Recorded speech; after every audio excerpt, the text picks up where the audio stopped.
జాతీయ స్థాయిలో election campaign క్రమంగా ఊపందుకుంటోంది. ప్రధాన పార్టీల అగ్రనేతలు రాష్ట్రాల్ని చుట్టేస్తున్నారు. యూపీలో రాహుల్, కేరళలో ప్రియాంక గాంధీ ప్రచారం చేశారు. కాంగ్రెస్ నేత రాహుల్ గాంధీ వాయనాడ్లో కూడా ఓడిపోతారని ప్రధాని నరేంద్ర మోడీ జోస్యం చెప్పారు. ఎన్నికలు సమీపిస్తున్న కొద్దీ ప్రచారం వేడెక్కుతోంది. జాతీయ నేతలు రాష్ట్రాల్లో సుడిగాలి పర్యటనలు చేస్తున్నారు. ప్రధాని నరేంద్ర మోడీ మహారాష్ట్ర నాందేడ్లో ప్రచారం నిర్వహించారు. రాహుల్ గాంధీపై మరోసారి విమర్శలు చేశారు మోడీ. వైనాడ్లో కూడా ఓడిపోబోతున్నారని జోస్యం చెప్పారు. అమేథీని వదిలేసినట్లే వైనాడ్ను కూడా వదిలి మరో సురక్షిత స్థానం వెతుక్కోవాల్సిందేనన్నారు.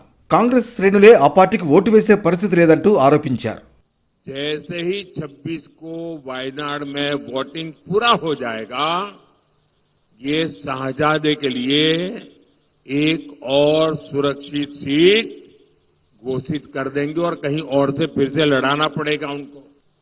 अब जैसे इन्होंने अमेठी से भागना पड़ा, अमेठी छोड़ा, अब मान के चलिए वो वायनाड भी छोड़ेंगे।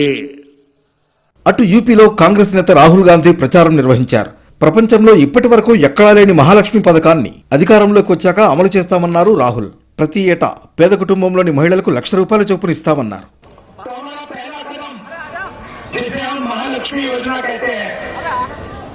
क्रांतिकारी काम है। दुनिया की किसी भी सरकार ने ये काम नहीं किया आज तक।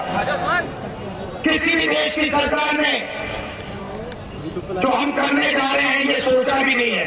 ఇక కేరళ త్రిశూర్లో 93 ఏళ్ల వృద్ధురాలితో ఫోన్లో మాట్లాడారు ప్రియాంక గాంధీ. ఇంటీరియర్ డెకరేటర్ ఆఫీసులో మేనేజర్గా పనిచేస్తున్న రోజీని గతంలో ఢిల్లీలో కలిశారు ప్రియాంక గాంధీ.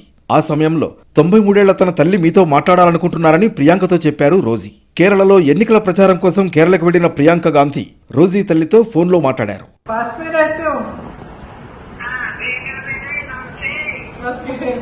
మరోవైపు Karnataka deputy CM DK Shivakumar పై పోలీస్ కేసు నమోదైంది. లోక్సభ ఎన్నికల ప్రచారంలో భాగంగా సోదరుడు డీకే సురేష్ తరఫున ప్రచారానికి వెళ్లిన డీకే శివకుమార్ ఓటర్లను బెదిరించారన్న ఆరోపణలపై కేసు పెట్టారు. డీకే సురేష్ కు ఓటు వేస్తేనే కావేరీ నీటి సరఫరా చేస్తామని బెంగళూరు ఓటర్లను డీకే శివకుమార్ బెదిరించినట్లు ఓ వీడియో వైరల్ అవుతోంది. డీకే శివకుమార్ వ్యాఖ్యలపై బీజేపీ నేతలు ఫైర్ అయ్యారు.